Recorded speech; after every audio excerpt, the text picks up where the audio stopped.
வர வர எல்லாம் இந்த கர்மாவை பற்றி நிறைய கேள்வி கேட்குறீங்க. ரொம்ப ஆச்சரியமாக இருக்குது. அவ்வளோ இருக்குது அது சப்ஜெக்டில். கர்மாவிலிருந்து எப்படி இதுலேருந்து வெளியில் வர முடியுமா அப்படின்னு சூரியகுமார் கேட்குறீங்க.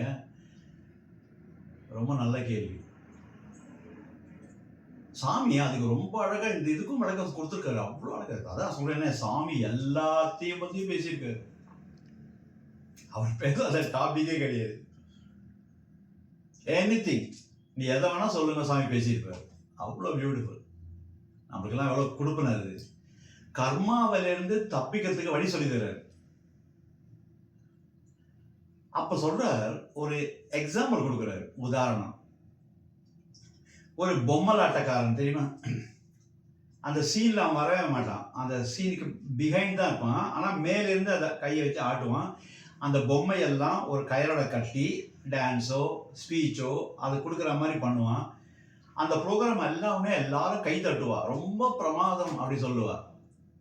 அப்போ அந்த பொம்மைக்கு தான் அது கிரெடிட் சேருமா? கிடையாது. மேலே ஆட்டி வைக்கிறான் இல்லையா, அந்த பொம்மலாட்டக்காரனை தான் சேருமா.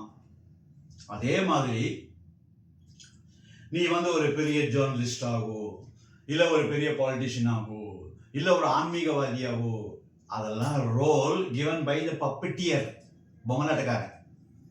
அது நம்மளுக்கு சுவாமி. அவர் அதான் தான் பாட்டு பண்ணாங்க, ஆட்டி வித்தார் யாரொருவர் ஆடாதாரே கண்ணா. எவ்வளோ அழகா இருக்கும் டிஎம் சௌந்தரராஜன் குரல்ல, ஜம்முன்னு இருக்கும். அப்போ நம்மளை ஆட்டி விற்கிறவர் கடவுள். அப்போ கிரெடிட் வந்தாலும் சரி, யாராவது கிரிட்டிசைஸ் பண்ணாலும் சரி, நம்மளுக்கு கிடையாது. அதனால தான் தமிழ்ல ஒன்று சொல்லுவாங்க தெரியுமா, போற்றுவார் போற்றட்டும், தூற்றுவார் தூற்றட்டும், எல்லாம் சாய் கிருஷ்ணனுக்கே அப்படின்னு அவர் பாகத்துல போட்டுரு. இப்போ ஒரு சீதா கல்யாணம் நடத்துறாரு அந்த பொம்மலாட்டக்காரர். சீதா அப்படியே பவ்யமா அழகா நடிக்கிறா. ஆஹா, கை தட்டுவாள, எல்லாரும் கை தட்டுவா. ஆனா அந்த பொம்மைக்கு ஒண்ணுமே தெரியாது. அது பொம்மை. ஆனா நம்மளும் எல்லாம் பொம்மை தான். அதுல ஆட்டி விற்கிறது மேல அவர் தான். அதே மாதிரி பகவான் நம்மளை ஆட்டி விற்கிறதுனால credit or criticism whatever it is, உன்னை பத்தி புகழ்ந்து பேசினாலும் இகழ்ந்து பேசினாலும் அது நம்மளே சேராது. ஆட்டி விற்கிறவன் யாரு? நம்ம சத்யசாய். அவருக்கு தான் அது போய் சேரும். இந்த எண்ணம் கணக்க வந்துடுதுனாக்க அப்போ டூயர்ஷிப் கிடையாது நம்மளுக்கு. நீ ஞானி சொல்லிட்டு லிபரேட் சொல்லிட்டு பெருசு பெருசாலாம் ஒன்றும் கேட்கவே வேண்டாம். இது ஒன்று போதும். என்னது? ஆட்டி விற்பவன் பகவான், நான் ஆடுகின்ற பொம்மை அப்படின்னு நினைச்சிட்டாக்க எல்லாத்துலயும் சக்சஸ் ஆயிடலாம். புரிஞ்சுதா சூரியகுமார்?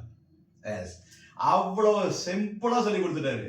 நம்ம எந்த வேலை செஞ்சாலும், இப்ப நான் பேசுறேன், ஆஹா நான் சூப்பரா பேசினேன்னா அவுட்டு, அது பொம்மை. என்னை ஆட்டி வைக்கிறவன் அவன், உள்ளிருந்து பேச வைக்கிறவன் அவன்.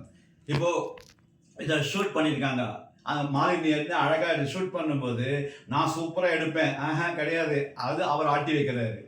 அதே மாதிரி நீங்க கேட்குறீங்க, உங்களுடைய காதை யூஸ் பண்ணி ஆத்மன்றது உள்ள பண்றது, அது ஆட்டி வைப்பவன் மேல யாரு? பொம்மலாட்டக்காரன், நம்ம சத்யசாயி. இப்ப புரிஞ்சுதா? ஸோ இந்த மாதிரி பண்ணும்போது டூயர்ஷிப் கிடையாது. டூயர்ஷிப் கிடையாதுன்னா நான் செய்பவன் என்பது இல்லை என்றால் கர்மா ஆட் ஆகாது. அப்போ கர்மா ஜீரோவில் போய் முடிச்சுட்டு பழைய ஜென்மம் பண்ண கர்மத்தை அனுபவிச்சுட்டு இப்போ ஃபர்தராக ஆட் ஆகாமல் இருக்கும்போது அது நில் பேலன்ஸில் வந்த உடனே யூ அட்டைன் முக்தி. கர்மா இருந்தால் தான் உலகத்துக்கு வரணும். கர்மாவே இல்லைன்னா ஜாமனு. இப்போ இந்த பிரம்ம ரிஷி ஒரு 4 வருஷத்துக்கு முன்னாடி தான் இந்த ஞானம் கிடைச்சது. நான் பிரம்ம ரிஷியான அப்போ கர்மாவே கிடையாது எனக்கு. அந்த கர்மாவே இல்லாமல் ஜீரோ இருந்தால் உலகத்தில் இருக்க முடியாது. அப்போ சாமி கிட்ட நான் கேட்டேன் உள்ள, ஏ பிரம்மனே, நான் பிரம்ம ஞானம் அடைந்த பிறகு உலகத்தில் வாழ எனக்கு தகுதியே இல்லையே, முடிஞ்சு போச்சு, பேலன்ஸ் இருந்தால் தான் இருக்கணும் அப்படின்னும் போது அவர் சொன்னார், you are a special case. உலக மக்களுக்கு, என் குழந்தைகளுக்கெல்லாம் இப்படி நீ பெற்ற இந்த ஞானத்தை எல்லாருக்கும் சொல்லி கொடுன்றாரு. அதனால தான் சொல்லி கொடுக்கறதுக்கு தான் வந்திருக்கேன். கர்மாவிலேருந்து எப்படி வெளில வருது அப்படின்னு சொல்லி கொடுக்கறது தான் இது. இப்போ ஒரு பெல்ட் இருக்கு, டைட்டா போட்டு மூடின உடனே அது இறுக்கி பிடிச்சிடும். அதே மாதிரி கர்மா நம்மளை இறுக்கி பிடிக்குது. இப்போ எப்படி தப்பிக்கலாம்? நீ கணங்க பலசாலியா இருந்தா, கடவுளுடைய பக்தனாக இருந்தா அப்படி உடச்சிட்டு வெளில வந்துடலாம். மனோகரால் அது சிவாஜி கணேசன் அது உடச்சுன்னு வருவாங்க. அது மாதிரி அந்த மாதிரி வரலாம். இல்லைன்னா ஒன்று பண்ணலாம், குட்டியாகி அது முடிச்சு போட்டிருக்கு இல்லையா, மெல்லிசாயி ஒன்றுமே தெரியாத புஸ்கர் வெளில வந்துடலாம் இல்லையா. அப்போ ஹம்புளா நான் ஒன்றும் இல்லை, எல்லாம் அவன் தான், நான் இல்லை அவன் தான், நான் இல்லை அவன் தான், எல்லாம் கடவுள் கடவுள் சொல்லிட்டாங்க, நம்ம தப்பிச்சு வந்துடலாம். எவ்வளோ பியூட்டிஃபுல் பார்த்தீங்களா.